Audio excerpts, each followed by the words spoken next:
Zamba zolukumu pona mukolo malamu apesi biso lisusu. Nous continuons de lui dire merci pour sa grâce, pour sa bonté qu'il renouvelle chaque matin dans nos vies. Que nous voici encore en ce jour dans sa présence, afin de pouvoir l'adorer, afin de pouvoir écouter sa parole. Tout ce qui est nécessaire et important pour la croissance de notre foi en tant qu'enfant de Deus. Agradecemos a Deus pelo dia de hoje, pela sua bondade, as nossas vidas desde esta manhã. E cá estamos novamente diante da sua presença para adorar, louvar o seu nome e escutar a sua palavra. Que Deus seja louvado. Estamos na continuação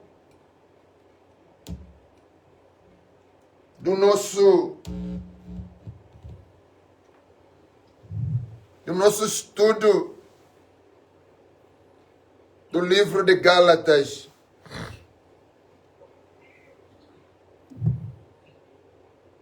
Cá estamos a falar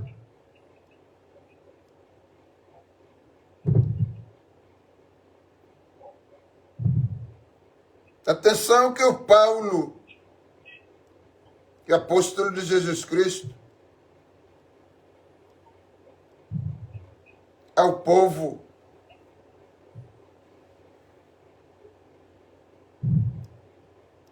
que deram as vidas deles a Jesus, mas depois de um tempo estavam querendo voltar novamente na escravidão, novamente na vida do pecado.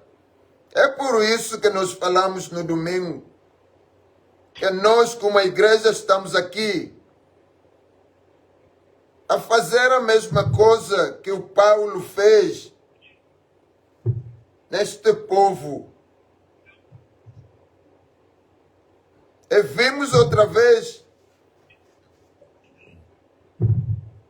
que dissemos que o apóstolo está a dizer que todos nós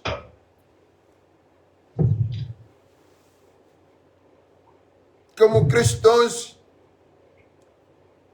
somos um diante do corpo de Jesus Cristo,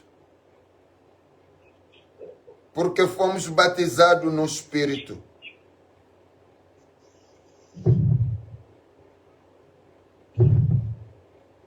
Não há judeu, não há escravo, não há homem, não há mulher. Todos nós somos um. E saímos, começamos a destacar do capítulo 1, capítulo 2.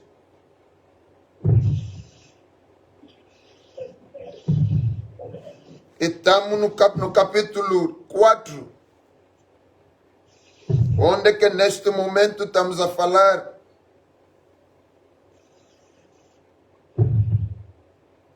do versículo 9. Vamos pegar as nossas Bíblias. Todos a Bíblia na Bissau. Na Mukanda Galates chapitre 4, verset 9.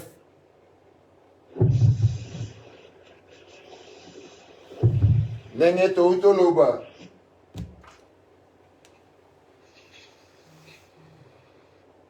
Que tomona aqui, na mikolele aqui, Paul a presta atenção a peuple oyo bayoka ki maloba na Nzambe. kasi balingaki bazwa lisusu mokano ya koluka kozonga esclavagisme bisiko bango bawutaki bazonga na masumu bisika bawutaki e awa na Galates chapitre 4 verset 9 parce que yango tozolobela ti sikoyo a Bíblia nos diz assim: mas agora que vocês conhecem a Deus, o melhor, são conhecidos por Deus, como é que vocês estão voltando para essas forças fracas e miseráveis? Você quer ser escravizado por eles novamente? Essa é a pergunta que ele está dando. Por quê que vocês estão a querer voltar novamente nas forças fracas, miseráveis? E falamos muito das forças fracas que vêm das nossas famílias. Amém? É porque essa é a nossa tradição. Porque essa coisa começou desde que nós ainda não fomos nascidos. Porque isso acontece assim há muito tempo. Mesmo os nossos pais fizeram isso. Eles todos fizeram porque não tinha Deus, ninguém deles tinha Deus. Amém? Amém. Agora você que recebeu Jesus Cristo como Senhor e Salvador da sua vida, que foi batizado pelo Espírito Santo dentro do corpo de Jesus, aí já não há tradição, aí já não há cultura. Da vossa família, não há cultura do vosso país. Tudo que é da tradição caiu no dia que você recebeu Cristo como Senhor e Salvador da sua vida. Tudo que é desta terra, deste mundo das trevas, caiu no dia que você recebeu Cristo como Senhor e Salvador da sua vida. Partant de cette lecture,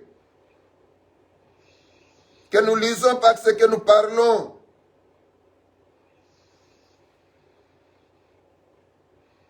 de Galates chapitre 4 verset 9, que nous lisons encore maintenant que vous avez connu Dieu, ou plutôt que vous avez été connu de Dieu, comment pouvez-vous retourner à ces principes élémentaires, sans force et sans valeur, auxquels vous voulez vous asservir?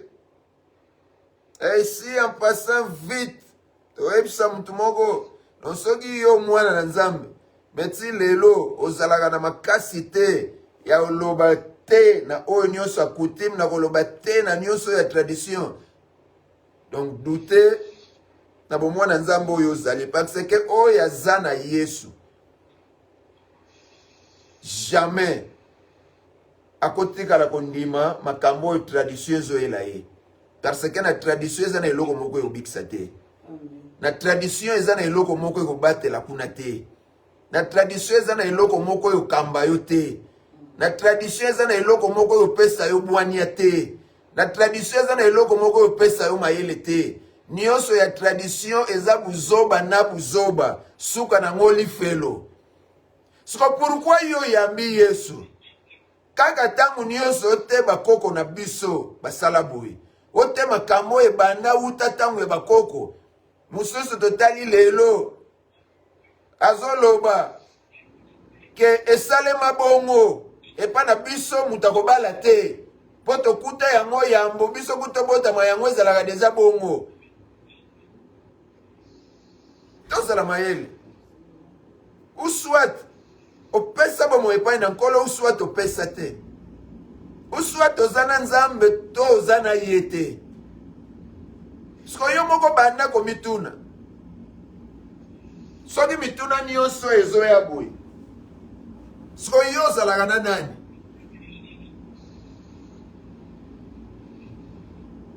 Yango wana pe basakanaka na yo kaka. Yango wana pe oniokwamaka kaka. Allez, ce qu'on a dit, nazo comprendre te, nazo comprendre te. Maintenant, il faut comprendre parce que ma belle place yozali. Kola pambola biso. Vous n'avez pas cette audacité. C'est parce que ozana assurance nanu ya lobi kona yo mokote. Allez, yamwana bazo sakana na yo. Yamwana bazo cribler yo.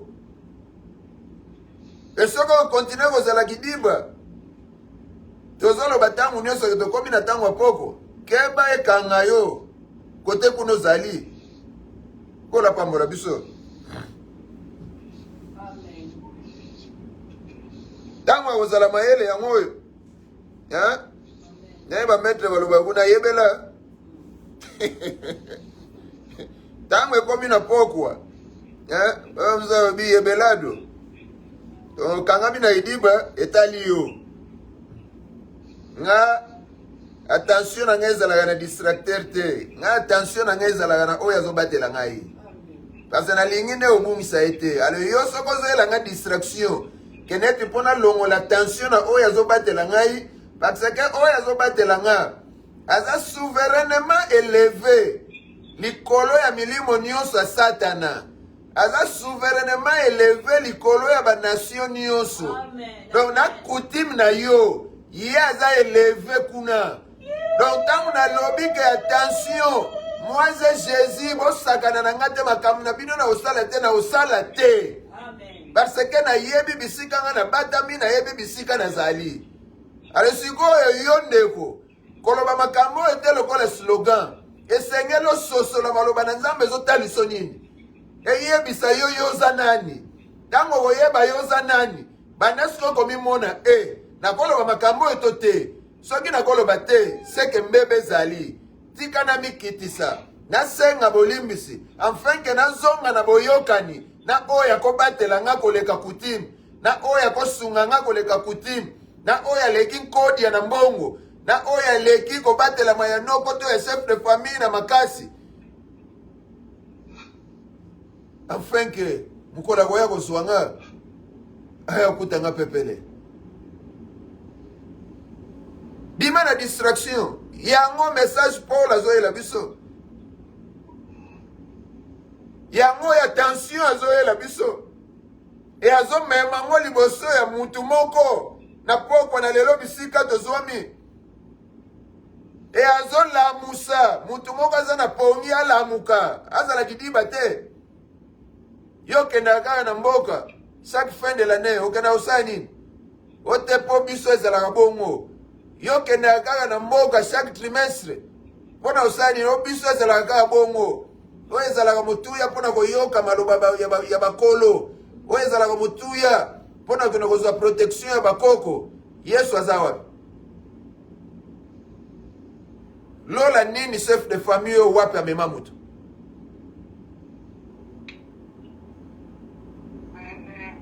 lola oyo wapi chef de famille oyo wapi amema mutu bakufaka neti bantaba pe akeli felo soka pourquoi yo kenaka kolanda bango c'est à Paul azopesa attention awa oyambi maloba na bomoi soka ozoluka ozongwa na esclavagisme wana mpona nini ozoluka ozonga na mabe kuna mpona nini kangama na yesu tambola na ye longo simba ye makasi bayemba nzembo moko simba yesu makasi po azali nzela memo na likolo ngamu nayembi yango yo yesu soko simbelaka ye na songa liputa songa na yokata na kosielu moko tikali soki yokangelaka ye na kikodi ya loboko mukolo oviono kezali otikali nga na bloka ye maboko mibale na loboko na ye asakei na ke na ye bisika zana ye coutume, je m'en fous de toi. Encore, il y a encore de la bino moko. C'est que ça distraction.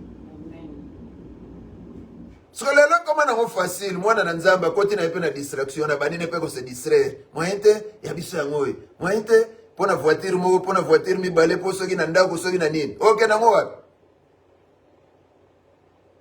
dites-moi, ni no gozwa. Ya gozwa nyoso mokili po bungisa lole. Ba wa bazala na yango batika yango mona na misura. Mingi pe bazala na yango etiki bango bazana bo moyi to moni pe ndenge bazala. Batika na ba morso couper. Nyoso bazala na yango ikenda. Ya matolo baga ekoti soki yo tiki yango te yango yo tika yo. Ekenda ka bongo. Toyebi batu baluka yango bazwa yango. Bazui pe tiki bango bazana na bomo. Toyebi bango. Tomona bango. Tata na nenga zalaki vraiment mokili. Bazawana. Auma olia ki kedi na libosa portail ndako. Oye zalaki lobi soko yo toke portail na. C'est qui là-bas? C'est qui est Kenda?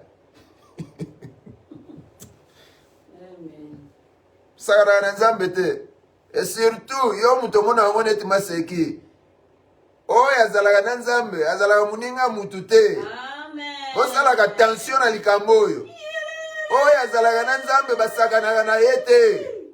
Oye azalaka Nzambe batushaka yete. Yo soko mona yango maseki, yekola, yeba sikoyo.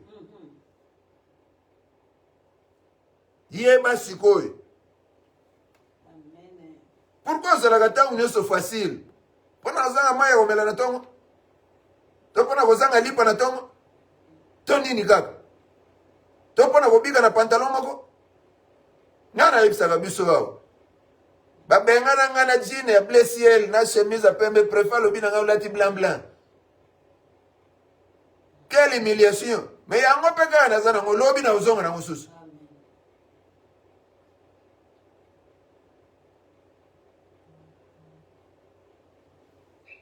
Yesu nde makamu. Keba kozala kokota na mbruima ya batu wana. Aqui estávamos aqui a falar do significado de Gálatas capítulo 4, versículo 9. Que aí falamos é uma alerta contra voltar a uma religião sem relacionamento, a obedecer regras que não salvam, a trocar a liberdade por escravidão espiritual.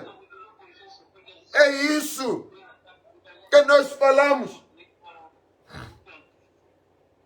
Vamos ter cuidado nessas coisas aqui. Tosalakiana Golobela. Que apôtre Paul a mettre en garde contre Kozonga na religion sans relation. Obéir na ba règle oye biki sagate. Kude zalaga kote na sama kolobima upambola mi ba sopelo soyi na soya mutongo sugula munogote ozape na somote. Osepeli na mope. Na yota ina mboga. Akena iwe. Ozo kufu ozo ibate. Ba règle biki sagate. Bisika bazo changer. Bon somi contre esclavagisme spirituel. Bima kati na boumbu wana soko zoyo kamaloba na poko na lelo bima na boumbu. Na esclavagisme ya bakisi yo mususu kenda ko luka yo moko. Bino bato ko supporter pasite. Oteto kende pa mama wana poko na ba sukola biso. Oteto kende pa papa wana oyebi kote kuna ya pesa ga lupemba. Okenda ko kota na makamu oye bilitina te bima soko soko maloba na poko na lelo kola za na posa na yo kola lingi yo ozongo ye pa na ye kama pamoja biso. Amen. Esta dizer aqui não volta para aquilo do qual Deus te libertou. Porque a vida cristã não está fácil. Aqui deves aguentar a carga, porque há vento que sopra, há montanhas a subir, há barreiras, há pingos na terra, há pedras onde que nós estamos a caminhar. Mas aguenta o caminho pela frente, não atrás. Continua com Jesus. É isso que eu estava a dizer aqui no meu sobrinho. Vai! Você não olha onde você está, olha onde você está a ir na destinação. Porque a sua coroa está lá. Allez de l'avant. Continuez. Le chemin de Jésus, ce n'est pas facile. Ezama ya pia gomela ta union sote. Nzube zana nzela. Ma montagne ezali. Mbonge komata mi pepe ko souffler. Mekende. Yango nazo solo na mona kazina nga na ABCA place oza. Kotala wana tetala bisiko zo kende. Bisiko zo kende, bisika solution eza bisika couronne na yo ezali. Allez de l'avant. Li pape katani simba na maboko kotsa fil de fer toleki. Nzube koti bimisa. Keneka na tiamu wana continue. Parce que soko tikali wana mutako continue lo azate. Soko zongi sima mutako kendele yo azate. Allez de l'avant. Jésus-Christ attend là-bas. C'est là où il y a la couronne. Tenez le coup. Allez-y. Vous combattez dans la victoire. Vous ne combattez pas pour la victoire, vous combattez dans la victoire. Allez de l'avant. Allez. Okwei telema pupola. Allez de l'avant. Continuez de partir. Oya golia shawamana simatika yalia. Agotona gosuma toilette ozelaye. Allez de l'avant. Oya golakso mulanya sampai problème zate. Yo melamai. Allez de l'avant. Oya golakso beto adiksi yo lala na nkuala problème zate pongeza ga moko. Allez de l'avant. Ozangi un franc yaza na mba million problème zate bomo ibozo bike zaga moko. Allez de l'avant. Tant que oya zo peso bomo inano katite yo koba continue. Tobala na eta moko yazo bota ngana zo bota te pas de problème. Allez de l'avant.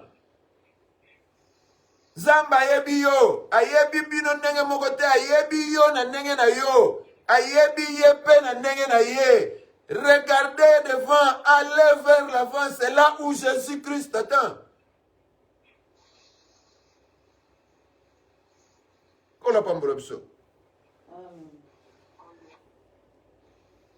Ne retournez pas à ce dont Dieu t'a délivré. Asoto tali biloko elinga to zonga na makambo nkolo kangoli biso. Ezala peka biloko ma mike. Se mutalinga okanga motema te. E bandika na secondo ya après 2 secondes o epeleki. Eta mo moni PDG leki sata na pesa nini? Profitez wana. Faisons attention. Aqui temos aplicação para nós como discípulos de Jesus Cristo. Nous avons une application ici pour nous comme discípulos de Jesus Cristo. Você não é salvo pelo que faz, mas pelo que Cristo fez. Aqui não é questão de mérito. Aqui é questão da graça de Deus. Pela fé em Cristo. Esse é o trabalho do Cristo. Não é o mérito. Não é naquilo que nós fazemos. Ninguém pode dizer algo diferente. Ninguém pode te dar a salvação. Se não é a obra de Jesus Cristo. Tu n'es pas sauvé par ce que tu fais, mais par ce que Christ a fait. Ce n'est pas par nos propres mérites, non, nous n'avons pas fait quelque chose afin que nous soyons sauvés. C'est par grâce, à le moyen de la foi en Christ. C'est le travail que Christ a fourni qui a fait de nous ce que nous sommes en lui, en devenant enfants de Dieu, pour gagner cette nouvelle identité qui nous met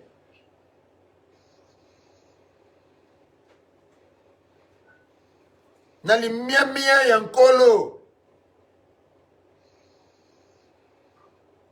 Nous avons chérir biso, na même pied d'égalité avec Jésus. Siko maloba ya mutu moko boye. To lolenge moko boye soki ya nini. E ya ko déranger nga pona longwa na ba privilège nyonso te. Moyenza te. Ou soit na bon mwana bien te. Kola pambola biso. Sua identidade não está no passado, mas em quem você é em Deus. Ton identité n'est pas dans ton passé, mais dans qui tu es en Dieu. Voilà ce que zongi na makomi tozotanga na mwanda. 2 Corinthiens chapitre 5 verset 17. Celui qui est en Christ est une nouvelle créature. Voici, les choses anciennes sont... Non, les choses anciennes sont passées. Voici, toutes choses sont devenues nouvelles en Christ. Ce n'est pas dans le passé. Sika sasa ipi, agora, dentro do Cristo.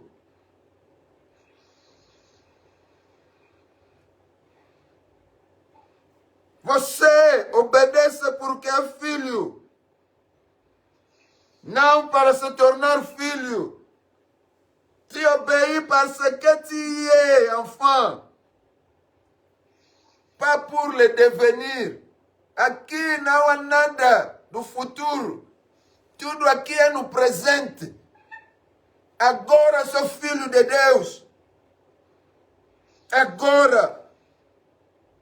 Eu obedeço a Deus porque sou seu filho agora. Não tem nada do futuro aqui.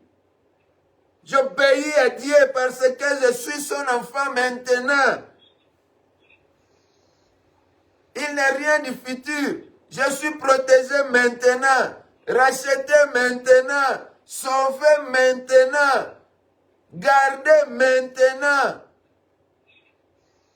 Vivre dans la paix maintenant. Et c'est une vie continue.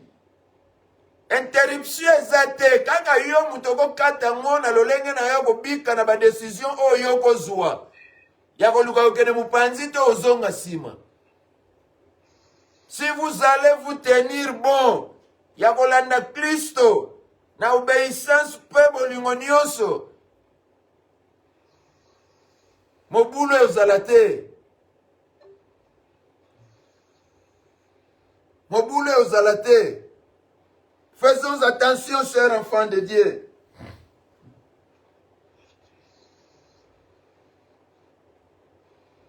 Faisons attention, chers enfants de Dieu.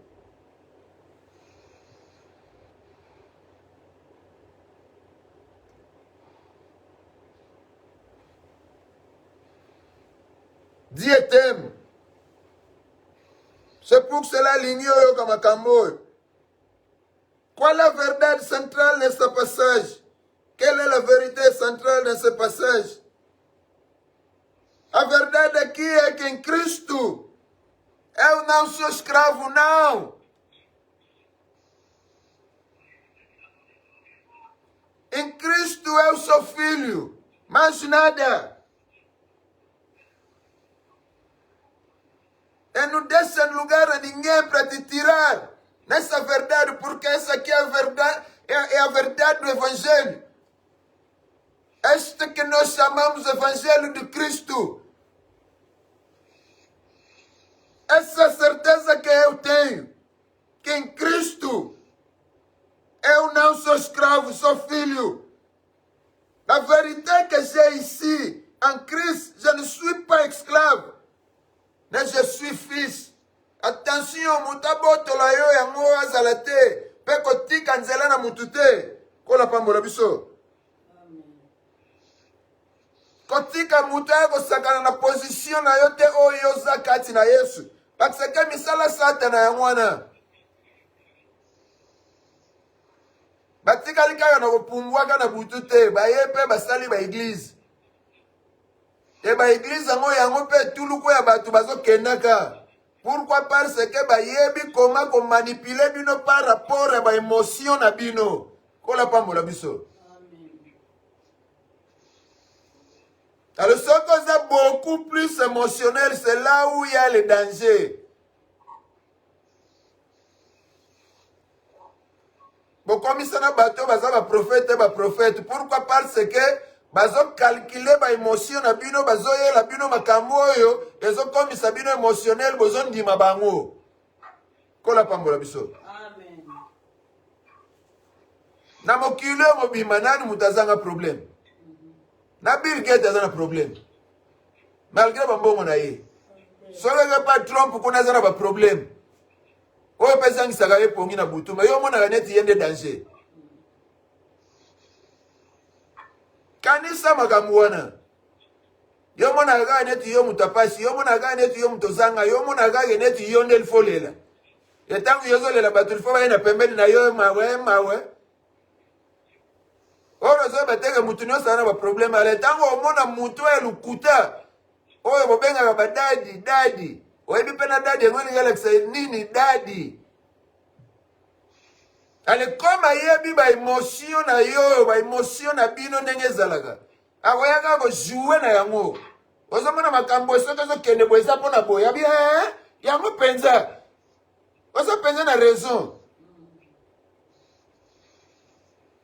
Parce que yango makambo na ne tomboli émotion kati na yo. Kola pambola biso. Faites attention à ça. Retenez que, en tant qu'enfant de Dieu, vous n'êtes pas esclave en Christ, mais vous êtes fils. Em Cristo, eu não sou rejeitado, mas fui adotado. Eu sou filho de Deus. Tenho o mesmo direito com Jesus Cristo. Eu sou herdeiro de Deus. Sou co-herdeiro de Jesus Cristo. Tudo que Ele é no Pai, eu também sou. Não há diferença.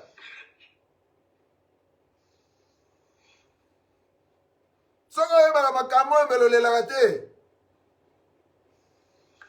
Soka ba makambo melobanga ya pete koloba non. Na busoba mokile wela yo.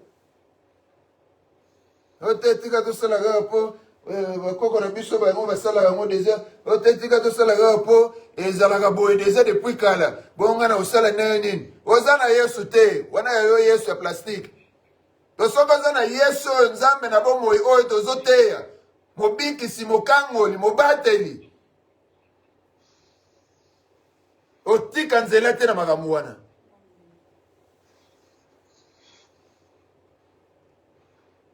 En Christ, je ne suis pas rejeté, je suis adopté. Tolobaki na mwanda, adopté, azwaka ba droit nyonso na bana nyonso ya ndaku, haleluya. Na kombo bapesaka ye ya libota. Na lista famille à koti. Bakobenga Yesu siteka yo mwana biso to adopte te. Bakobenga ye mwana na biso. Ba Yesu ki tata na komo ndakala mwana na pe opese komo ndakala. Soki tatana komone nzombo mwana na pe opese komo nzombo. Akoti na kati ya libota. Echange zate. Naza bongo kati na libota ya Nzambe tata. Naza ndekwa Yesu. Naza adopte. Naza mwana na Nzambe. Na ya mwana mutausakana na nga zate. Parce soko meki. Oya adopta nga okuta na ye na nzela na ngai. Soko meki. Oya bundela longela nga bitumba okuta na ye na nzela na ngai.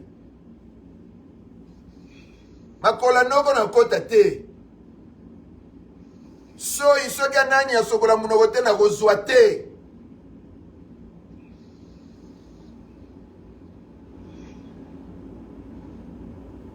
Ezana makila moko kake sopanaki. Eute sopana mukolo moko wana. Sopana pona mukili mobimba ti sikoyo. Tanke eglise ezana nu awa. Makila weneza na nguya. Ya kosukola kopetola. Ko kontine ko komisa batu bakoma bana na Nzambe. Na oyo nyonso akondima. Na oyo nyonso akozwa mukano yako pesa bomo epai na Kristo. Alléluia. Em Cristo, eu não sou pobre. Sou herdeiro. Aqui já é pobreza. Não a minha partilha. Não sou pobre em Cristo. Sou herdeiro. Porque o meu pai, ele é o pai que tem mais riqueza. Incomparável daquilo que o mundo tem. Pode acolher todas as riquezas dos ricos do mundo. Colocar, meter aí. Junto. Nunca vai se igualar na riqueza do meu pai. Não sou pobre. Nunca vou faltar nada. Porque o meu pai é rico. Ele me sustenta. Ele me dá tudo o que eu preciso. Segundo a sua vontade. Porque é somente Ele que tem plano na minha vida. Não é o chefe da família que tem plano na vida de ninguém na sua família. Mesmo ele próprio chefe da família. Tem um Deus que tem plano sobre a vida dele. Se ele quer beneficiar do seu plano, ele deve entregar a sua vida a Jesus Cristo. Para receber ele como Senhor e Salvador da sua vida, sair fora de macumba da família, sair fora da escravidão da família, para vir a Jesus, para tornar a ser filho de Deus, para ficar herdeiro e co-herdeiro de Jesus Cristo. E todos nós criamos uma só família, chamada Família dos Santos, que é o corpo de Jesus Cristo e a Igreja Universal. Que Deus nos abençoe. Não estou a falar da Igreja Universal do Brasil. Aqui a Igreja Universal são todos os santos que receberam Jesus Cristo como Senhor e Salvador das vidas dele. Em todo canto do mundo, somos dentro de um corpo. Criamos só um corpo. É o corpo de Jesus Cristo. Esta é a Igreja Universal. Aleluia. En Christ, je ne suis pas pauvre. Mon Père a tout. Il a toute la richesse. Tokozwa barishi nyonso monto sangisi bango. Na ba richesse na bango. Koka na tamukete na oya Nzambe. Nzambe ye mutazana plan na vina nga. Ye mutazana mabongisi malamu ya vina nga. Ye mutaza pourvoyer na nga. Atana zangi na tongo na midia upesa. Atana zangi na pok na midi na pok wako pesa. Akotika kanga jamais bongo. Ye mutazana mabongisi malamu. Ye mutu. Apesa kanga kolandisa maposa na nga. Tangu nyonso ngana lukaka ye pesaka pamba te ye tata na ngai ye mutazana bomengo nyonso ya ngai parce que je suis son héritier. Kola pambola biso. Amen. Skombongwa nani misola nani obangisa ngai? Nini kaka yo elengisaka yo? Poke no yo kaka conseil ya batu wana.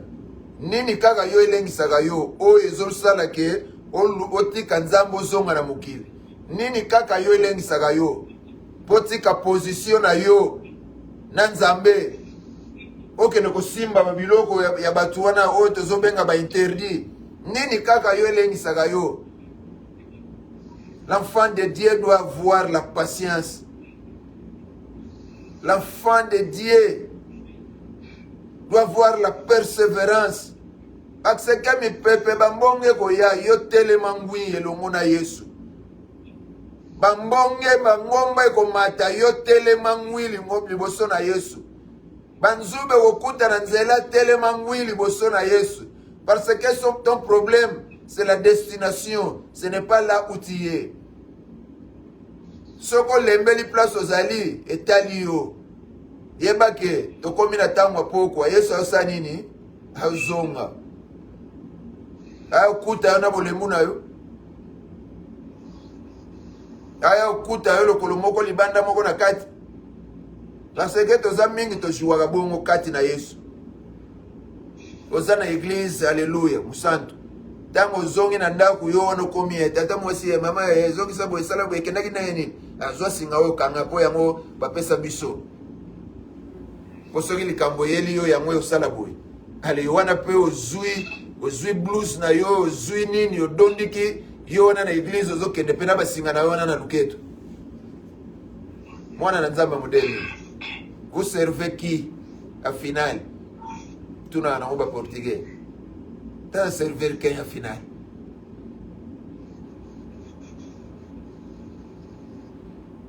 La muka na pongi. Talela Yesu. Kangama na ye. Tika mabe. Tambola na ye longo. Ya tambola ke longo na bato saka ye. Atambola ke longo na bato babanga ga ye. Atambola ke longo na bato bamibonza ke pai na ye. Tala nini kotisa kolembe pa na yo. Tala nini kotisa kolembe pa na yo.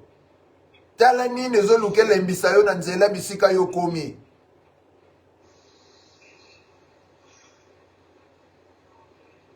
Kotambola na Yesu. Esengaka te otala mipanzi, esengaka te otala sima. Allez de l'avant. Allez de l'avant. Continuez à enfoncer. Tokomi na tango poko. Kristo zoya. Aya kuto ya kolala. Toko ya okuta yo tango yo bimisi lokolo na ngambu na ye okebeta mabina ya kuti. Tope ya okuta yo zana na poto kuna ozo pata. Tango ya olamuka na pongi ya moyo. Tango ya kozonga limani boso na ye ya moyo. Tango ya koyoka maloba bisiko za kuna na mulili ya moyo. Na ntina yete oya na mpole. Na koyambaka Kristo lokola mokonzi. Pe mobiki sabo moina yo. Banganga bokena koluka bokena bino plaste. Kutimo yo kena kolanda yo pozo zelela nkodi koma na tour na yo kene na yo plaste. Tala bawe bazwango avant yo bakufa. Bakufa na ba position nini? Batika nini? Tala omona bana na bango na bakufa kaliboso tiye moka kei. So kodi yango saini. Sko yo poza wana ozozela yango. Nyonso na kaka pona bisengwa mokili. Peut-être pour son mamutuka, peut-être pour son mandaku, peut-être pour qu'on se rêve moko boye, rêve yo qu'on se rêve mokili. Ce qu'on rêve au kenelola aux hommes goni. Rêve au kuta na nzamba aux hommes goni. Reva kozale longo na nkolo obika tango malamu ozwa mkonini. Donc la mesu mwende tolobaki te tolobi eyokani te eyokani. Kolo pambola maloba na ye totike sika mama pasteur abondela pona mateya na biso. Sima tokoleka na banonsi. Papa topesi yo merci pour la maloba.